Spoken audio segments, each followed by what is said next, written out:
చెప్పే బాధ్యత మీ పైన ఉంది, అధ్యక్షులు ఉంది.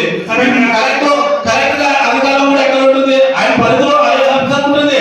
సొంతంగా లేదు, ఏదున్నా ఏ ఏ గవర్నర్ అయినా ఏ శాఖ డిపార్ట్మెంట్ అయినా వాళ్ళకుండే పరిధిలో వాళ్ళకుండే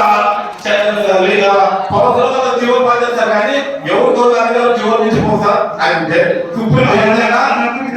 నాశనమైన చట్టాలైన మీరు ఏం చెప్తున్నారు ఇక్కడ? ఏం చెప్తున్నారు మీరు ఇక్కడ? అడిగిన దానికి మేము వ్యతిరేకిస్తే అన్నదానికి సమాధానం సార్ కేసు మేము వద్దనుకుంటే అన్నప్పుడు ఆయన చెప్పారు. దాన్ని తీసుకున్నారు సార్. ఎక్కడ మెన్షన్ చేశారు సార్ దీంట్లో యాంటిసిపేషన్ తీసుకున్నట్టు? అందులో మీరేమన్నారు, కౌన్సిల్ ఎక్కడ కోసం వచ్చినామన్నారు. దాంట్లో కౌన్సిల్ ఆమోదం అని తెలిపినారు మీరు పేపర్ లో ఉండేది ఒకటి, మీరు తెలుపుతా ఉండేది ఒకటి. ఎవరు దయపడింది సార్ ఇవి? కౌన్సిలర్ మభ్య పెడుతున్నారా మీరు? మీరేమంటున్నారు? చైర్మన్ తో ఇన్యాటిస్పేషన్ తీసుకొని పంపిస్తామంటున్నారు. సబ్జెక్ట్ ఏం పెట్టారు సార్ పేపర్? లాస్ట్ మీటింగ్ లో సార్